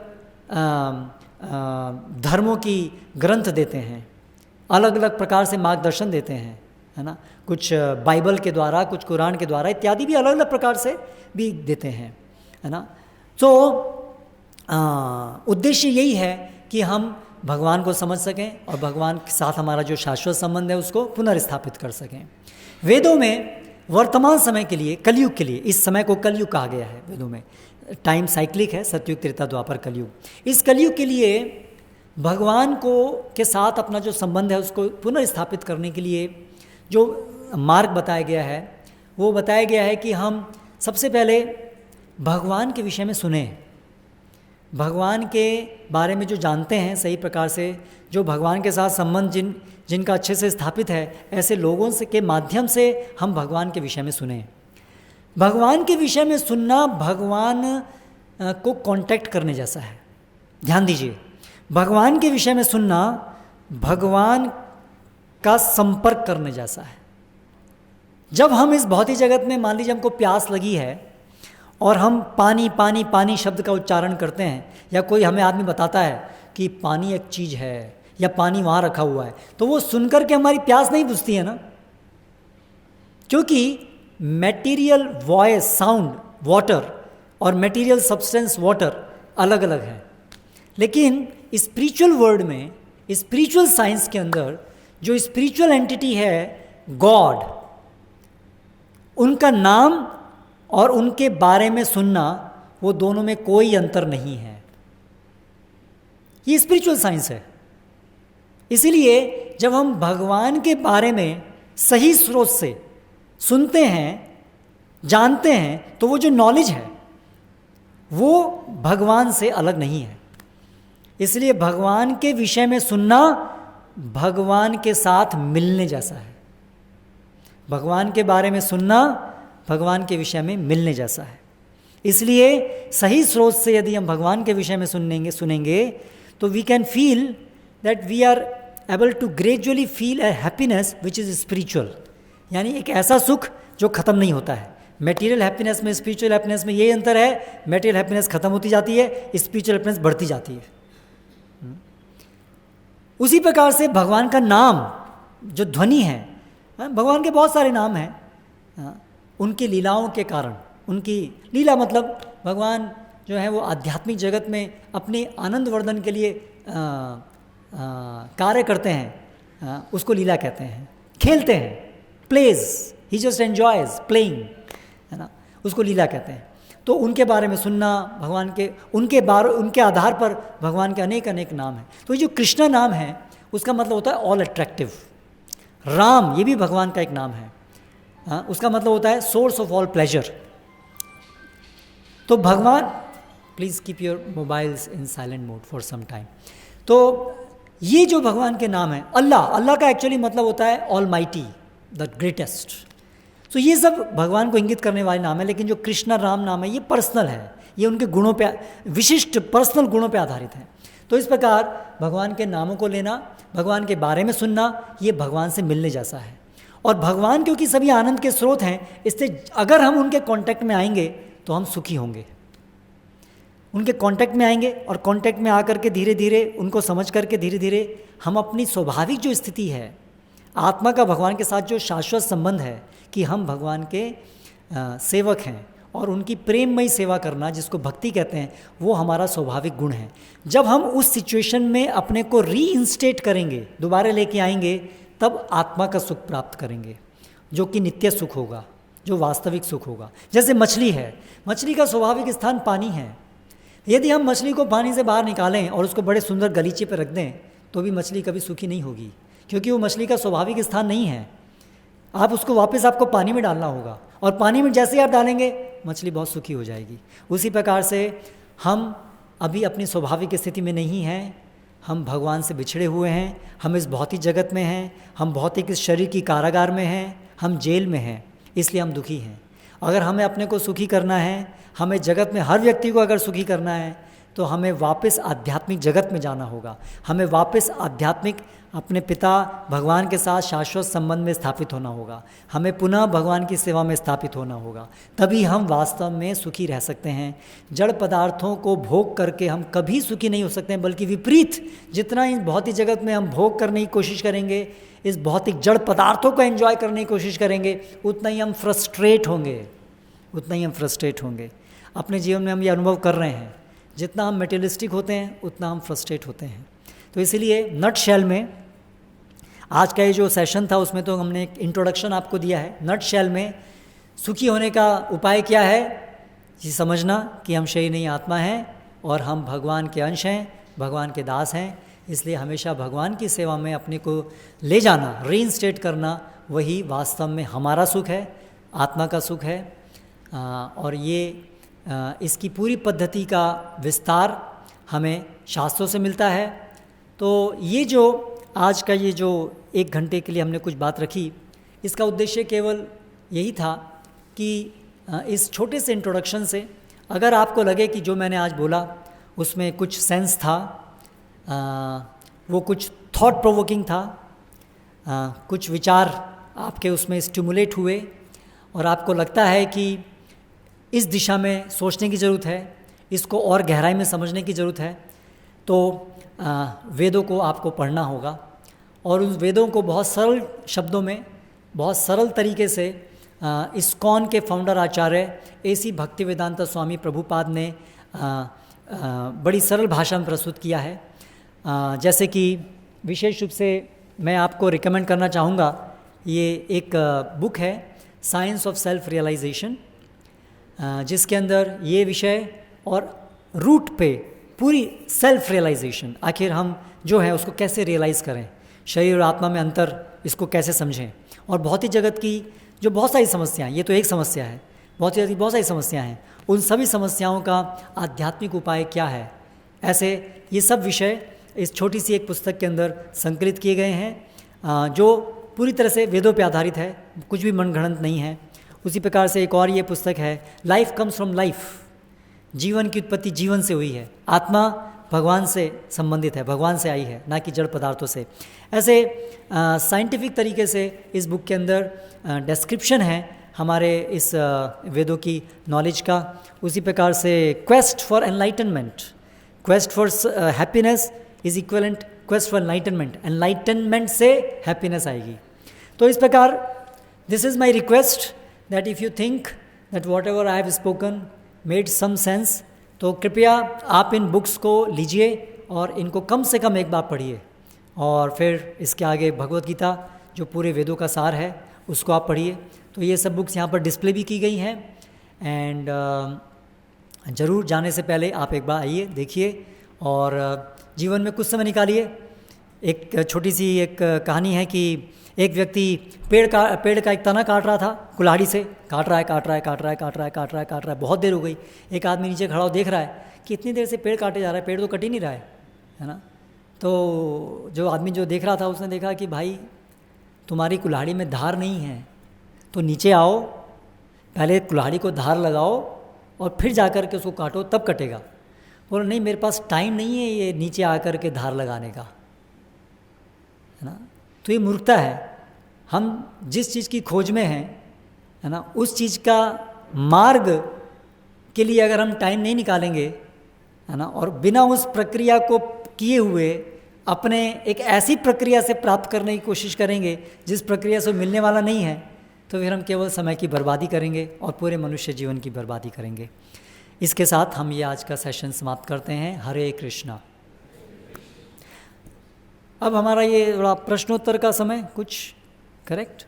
सो जो भी आपके प्रश्न हैं आज के इस सेशन से संबंधित या इससे रिलेटेड कोई भी चीज़ें हों तो अभी आप कृपया पूछ सकते हैं। कैसे करेंगे? You have mic with you? Okay, आप अपने स्थान पर खड़े हो सकते हैं और आपके पास ये माइक आएगा and then you can ask questions. Hare Krishna.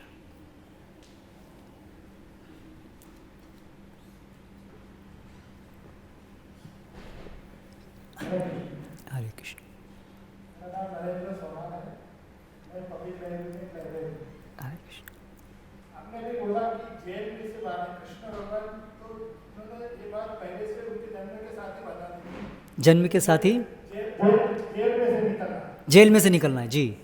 उन्होंने जन्म के साथ ही बता दिया कि वो उनका जन्म ही जेल। यस, सो जेल में से निकलना है। ये शरीर जेल है, ये संसार जेल है, जेल से निकलना है। वो जन्म से ही बता दिया था कि जेल में से निकलना है, हमको निकलना है, हमको कोई निकाले, ये डजंट मैटर कि जन्म से निकलना जरूरी है। हाँ। तो दूसरा एक प्रश्न एक था कि आपने बोला कि 95% डार्कनेस है, डार्क मैटर।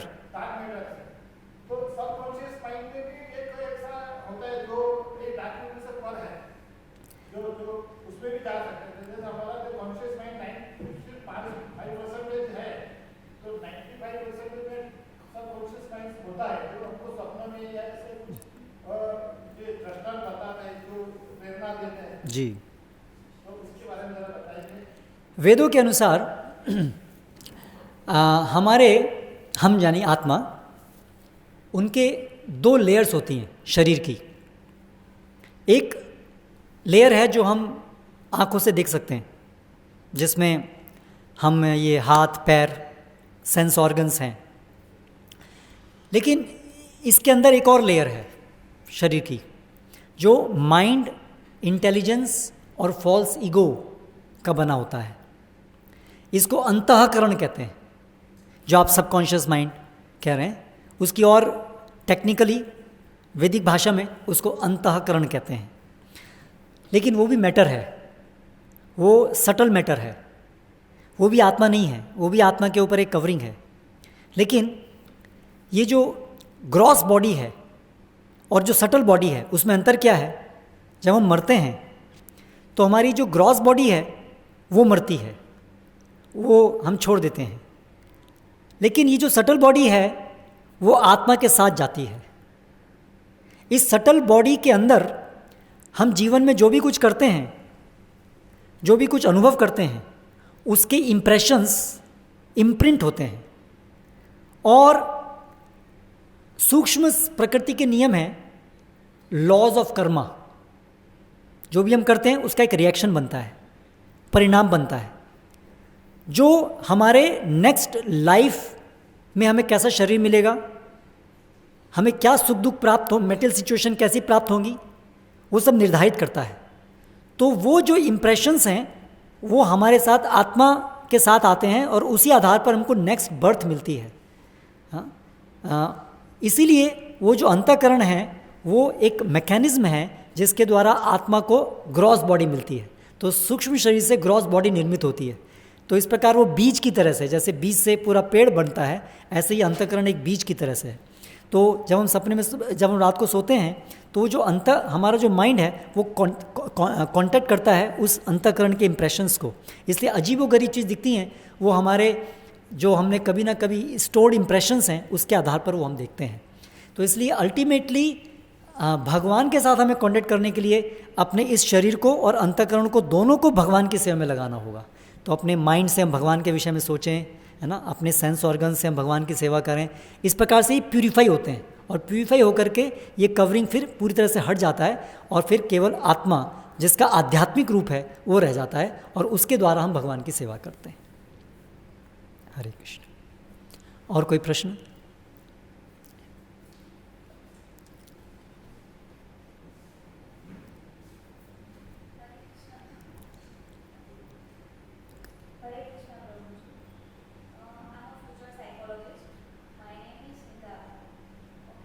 थोड़ा सा नज़दीक रख के बोलिए।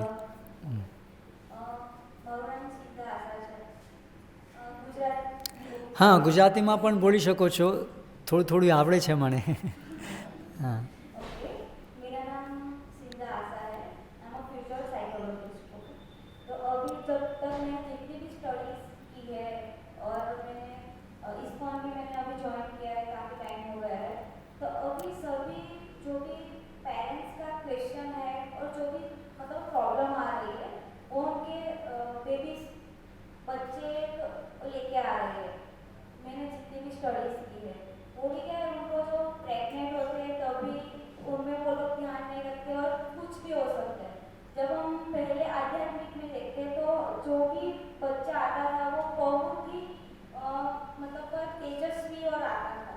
ओके, तो मेरा फोकस उस पर है कि हम नहीं, हिरण्यकशिपु रावण जैसे लोग भी आते थे. हाँ, तो क्या है अभी वो सब प्रॉब्लम्स आ रही, तो उस प्रॉब्लम को हम यही आध्यात्मिक की तरह से सॉल्व कर सकते हैं. हाँ हाँ, ओके मेरा क्वेश्चन है. ओके. एक्चुअली गहरा प्रश्न है. आज हम देखते हैं कि हमारी जो प्रोजेनी है पूरी बैठी प्लीज़, जो हमारी जनरेशन बाय जनरेशन हम देख रहे हैं कि आजकल बच्चों को ट्रेन करना ही बहुत मुश्किल हो गया है. एक तो वातावरण जो है वो भी इतना है. तो वेदों के अनुसार अच्छी प्रोजेनी सोसाइटी में रहे वो भी एक विज्ञान है. सो माता पिता की कॉन्शियसनेस जो है वो अफेक्ट करती है बच्चे की कॉन्शियसनेस को. सो इसलिए शास्त्रों में ना अलग अलग संस्कार होते हैं, प्यूरिफिकेटरी प्रोसेसेस, है ना. तो जब गर्भ धारण होता है तो उस समय उसको एक गर्भ धारण संस्कार बोलते हैं. सो नट शेल में father mothers consciousness affects the consciousness of the child, और फिर उसके बाद में जन्म के बाद भी माता पिता की कॉन्शियसनेस अफेक्ट्स, क्योंकि उसी से वो उसको पालेंगे और उसी कॉन्शियसनेस से उसका होगा. तो इसलिए हम सबको चाहिए कि धीरे धीरे हम स्पिरिचुअल अपने चरित्र को अच्छा बनाएं, है ना. So that helps us to attract that soul with those good qualities. इसलिए वैसे ही आत्माएं आती हैं. ये एक बहुत गहरा विज्ञान है. आत्माओं को भी इस प्रकार की आत्माओं को ही बुलाना है जो अच्छे संस्कार वाली हों, तो उस प्रकार से अच्छी प्रोजेनी आएगी सोसाइटी में. हरे कृष्ण. यस, बैक वहाँ एक प्रश्न था. आपका प्रश्न था ना.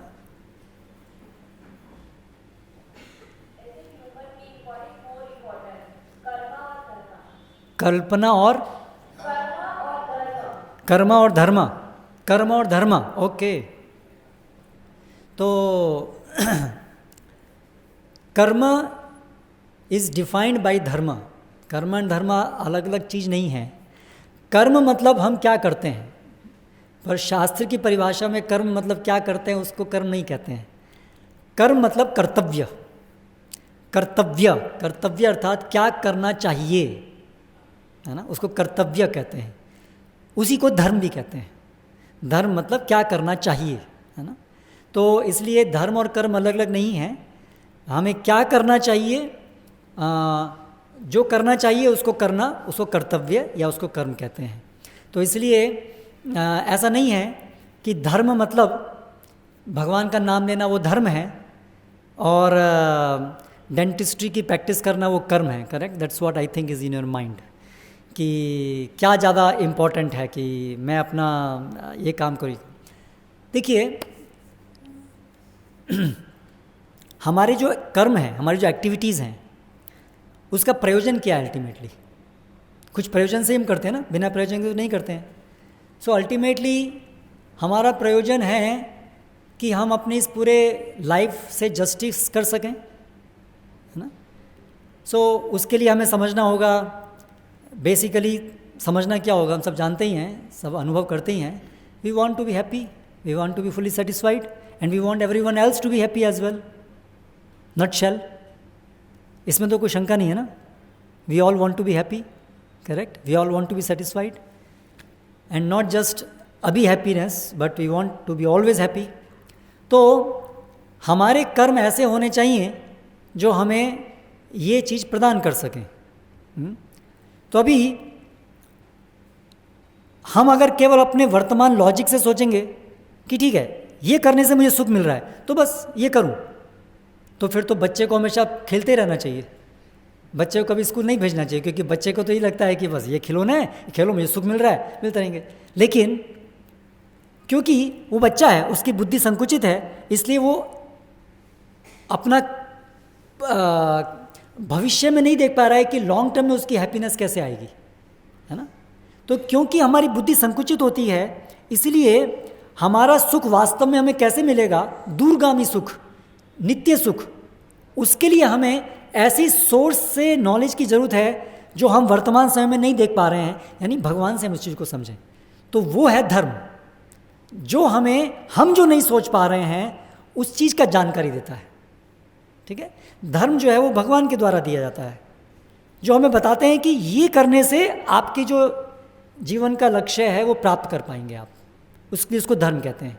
तो इसलिए हमारी जो एक्टिविटीज़ हैं अगर वो धर्म के अनुसार होंगी तो हमारा नित्य कल्याण होगा, टेम्परेरी कल्याण नहीं होगा, नित्य होगा, because it is based on knowledge, perfect knowledge. इसलिए हमारी एक्टिविटीज़ और वो जो धर्म है वो आपस में विरोधाभासी नहीं है। लेकिन आज हमें ऐसा प्रतीत होता है क्योंकि आज हम अपने जो एक्टिविटीज़ हैं उसको केवल अपने आप बनाए हैं, ठीक है ऐसा कर लो, ऐसा कर लो, ऐसा कर देते हैं, ऐसा करते हैं, उसमें बहुत सारी हम सिंफुल एक्टिविटीज़ भी करते हैं जिसको करने से फिर हमें परिणाम भुगतने पड़ेंगे। तो इसलिए, और धर्म का मतलब ये नहीं है कि केवल भगवान का नाम लेना धर्म है। आप देखिए भगवत गीता में अर्जुन को भगवान ने क्या कहा, युद्ध करने के लिए कहा, उसका कर्तव्य करने के लिए कहा, है ना। लेकिन किस चेतना में करने का, माम अनुस्मर युद्ध चा, मेरा स्मरण करते करते युद्ध करो। केवल युद्ध करे जा रहे एक दिन मर गए, खत्म कहानी नहीं, भगवान का स्मरण करते करते युद्ध करो, जिससे कि युद्ध करने का परिणाम क्या होगा, भगवत प्राप्ति होगी।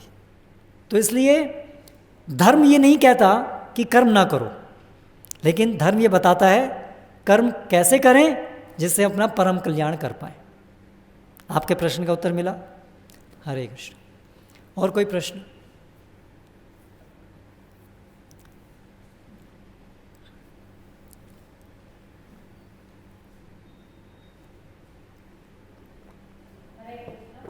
हरे कृष्ण।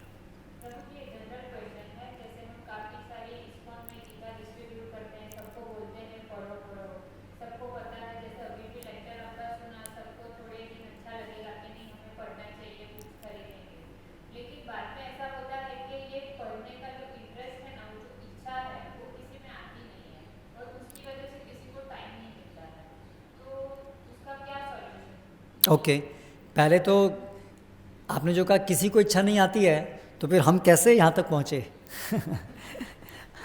बिना बुक पढ़े हम यहाँ तक नहीं पहुँचे।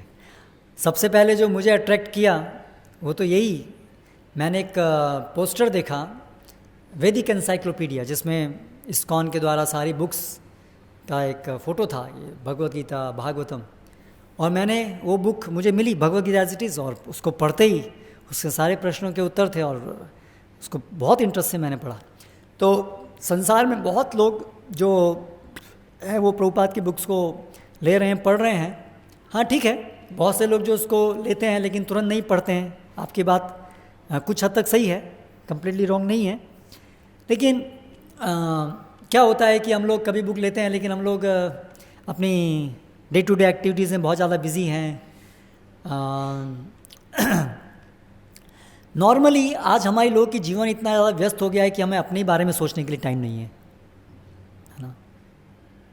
हम लोग एक भेड़ चाल में लगे हुए हैं, बस आगे वाला जो चल रहा है भागे जा रहे हैं, भागे जा रहे हैं, भागे जा रहे हैं, पढ़ो पढ़ो पढ़ो पढ़ो, ये करो ये करो ये करो। किस लिए? वो सोचने के लिए टाइम नहीं है हमारे पास। और वो हमारी मॉडर्न सिविलाइजेशन ने ऐसा बनाया है कि हमको सोचने का टाइम नहीं हो, क्योंकि हम सोचेंगे अगर कि क्या कर रहे हैं तो जो कर रहे हैं वो नहीं करेंगे, और वो हमारे इंडस्ट्रियलिस्ट को अच्छा नहीं लगेगा, क्योंकि फिर हम बिना मतलब की चीज़ें नहीं खरीदेंगे, है ना। बिना मतलब का टाइम अपना यूट्यूब और फेसबुक और इन चीज़ों पे नहीं बिताएंगे अगर हम विचारवान बन जाएंगे। They don't want us to think. So इसलिए लोग जो हैं वो विचारवान नहीं हैं, इसलिए वो लोग ये नहीं सोचते हैं। वो कुल्हाड़ी से पेड़ काटने की कोशिश कर, लेकिन कुल्हाड़ी को धार नहीं लगा रहे हैं, वो विवेक बुद्धि नहीं है। तो क्या करना चाहिए? तो ऐसे सत्संग होने चाहिए। पढ़ने की इच्छा नहीं है, कम से कम एक वैदिक कल्चर होती है कि जीवन में हर दिन थोड़ा समय सत्संग होना चाहिए, गुड एसोसिएशन। ये इजीएस्ट थिंग है। जाकर के सज्जनों के बीच में जाकर के बैठो, उनसे 2 मिनट सुनो। इसलिए मंदिर होते थे। एक सामान्य रीत होती थी कि दिन में सुबह काम में जाने से पहले या शाम को आने के बाद में जाना है दर्शन करने, वहाँ 5 मिनट बैठना है। और मंदिर जाएंगे तो वहाँ पर जो भक्तगण हैं वो कुछ भगवान के बारे में कुछ कथा करते होंगे, कुछ सुनाते होंगे। तो आपने क्या किया, केवल जाके बैठे। आपको पढ़ने की रुचि नहीं है, आपको कुछ ज़्यादा दिमाग में नहीं सोचना, लेकिन कम से कम जाएंगे, कुछ बैठेंगे वहाँ, कुछ सुनेंगे, है ना। तो अगर आप ऐसा केवल करेंगे तो धीरे धीरे धीरे सुनने से वो रुचि आपकी जागृत हो जाएगी, पढ़ने की रुचि आ जाएगी। तो इसलिए कम से कम आप एक चीज़ करें, अगर आप कम से कम ये विवेक बुद्धि से समझ पा रहे हैं कि हाँ ये ज़रूरत तो है, केवल पैसा कमाना, केवल एक परिवार चलाना ये जीवन का लक्ष्य नहीं है। ये जीवन के लिए, शरीर टिकाने के लिए ज़रूरी है, डेफिनेटली ज़रूरी है, लेकिन ये जीवन का लक्ष्य नहीं है अपने आप में। तो इसलिए कुछ समय तो हमें आत्मा के लिए, भगवान को समझने के लिए देना चाहिए। और उसको क्या करना चाहिए, सबसे आसान तरीका, आप कम से कम कुछ सुने, है ना। तो आप बुक्स नहीं पढ़ सके, शुरू में इतना इंटरेस्ट नहीं है तो ठीक है, कुछ लेक्चर सुनिए, है ना। शिला प्रभुपाद के लेक्चर्स हैं वो सुनिए, या मंदिर है वहाँ पर आइए जहाँ पर ये प्रोग्राम्स होते हैं। संडे को होता है तो एक नियम बना लीजिए, संडे को एक टाइम है, वहाँ पर ये भगवद गीता के ऊपर लेक्चर होता है। जस्ट गो एंड लिसन, और साथ साथ में बढ़िया प्रसाद भी मिलता है। हम सब चाहते हैं, और गुजराती लोग तो बहुत चाहते हैं अच्छा स्वादिष्ट प्रसाद, करेक्ट। और वो खाना नहीं है, वो कोई होटल का नहीं है, वो प्रसाद है, इट्स सैंक्टिफाइड फूड। तो एक सप्ताह में 1 घंटा संडे को शाम को आइए, ठीक है। और वहाँ क्या है, बड़ा अच्छा है, कीर्तन है, प्रसाद है, और थोड़ा सुनना है ना। कोई मुश्किल एक्सरसाइज नहीं करनी है, सिर नीचे पैर ऊपर खड़ा होना है ना। इतना बस केवल आप कीजिए। ऐसा करने से धीरे धीरे आपके अंदर वो सब रुचि उत्पन्न होगी। ओके, और कोई प्रश्न? हाँ, जस्ट एक बार देख लेते हैं, अगर कोई प्रश्न किसी का है तो पहले वो ले लेते हैं, नहीं है तो फिर प्लीज़।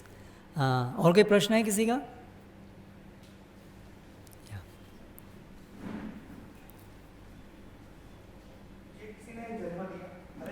हरे कृष्ण। जी मैंने भी किसी को जन्म दिया जी और उसको भी मुझे बड़ा बनाना है। जी ये सारा जीवन है, जी जन्म से लेके मुझे किसी ने बड़ा किया, मैंने किसी को जन्म दिया, मैंने उसकी सारी खुशियाँ, उसके खिलौने से लेके पढ़ाई से लेके सब कुछ किया जी और यहाँ तक मैं पहुँच गया। जी तो ये सब करने से मुझे खुशी तो मिली, जी मजा भी आया है, जी यही जीवन है।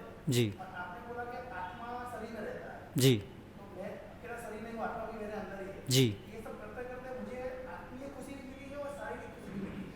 जी जो भी मतलब सेंसेस है वो सब भी सेटिस्फाई हो रहे हैं। जी अब आप बोल रहे हैं कि इसका कोई अंत नहीं है और आपको मतलब स्पिरिचुअली सॉल्यूशन तो लाना ही पड़ेगा। जी तो कौन से स्टेज पे डाइवर्ट होना चाहिए?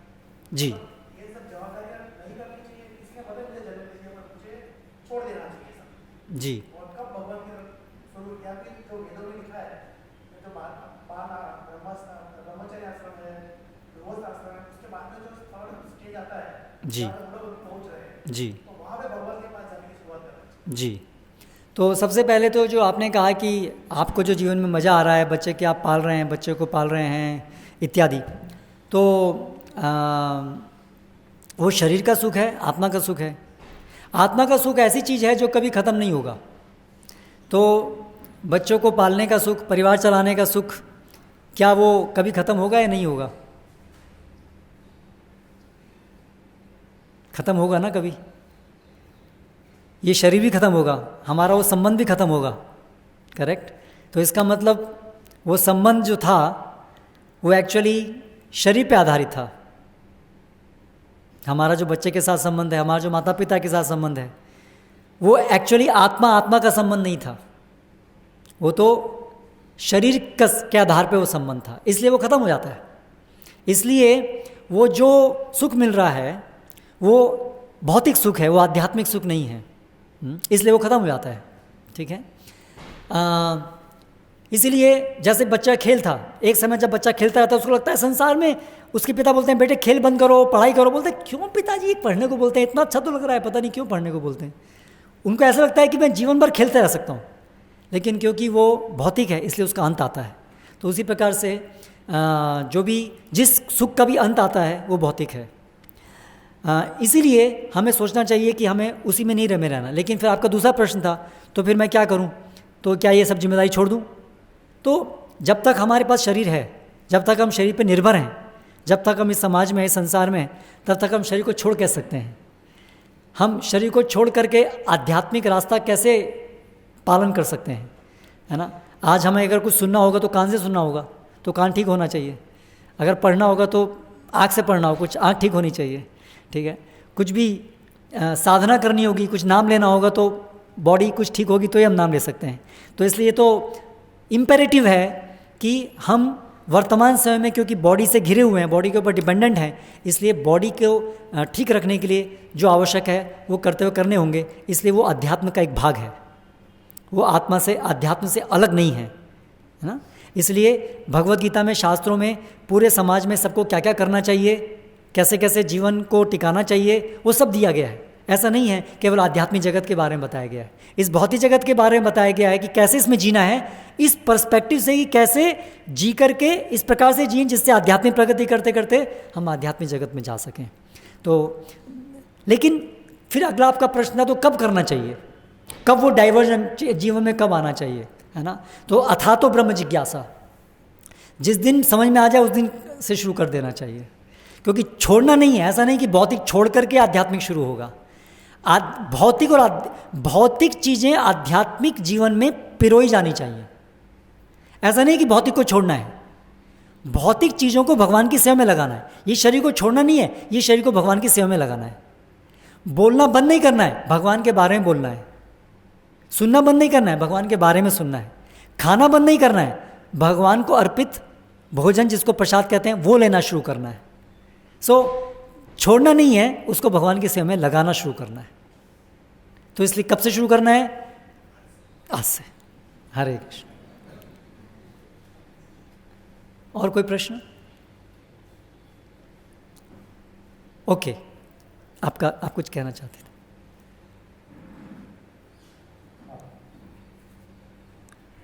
हमारी सफलता का एक अच्छा उदाहरण है कि गांधी जी ने भगवत गीता पढ़ी और हर समस्या का निराकरण उसमें से तो मिला है। तो ये हमारा उत्तम ग्रंथ यही बताता है कि हर प्रश्न का हल इस गीता में है जी। और आज आपके साथ जो बात कर रहा हूँ ना, उसका अनुभव बताता तो मैं आपके साथ बात कर रहा हूँ, जीवित अवस्था का भी कारण गीता ही है। हमारे पुस्तकालय 15 साल पहले काम कर रहा था और मैं भगवत गीता पढ़ रहा था, उसका प्रस्ताव नहीं पढ़ रहा था।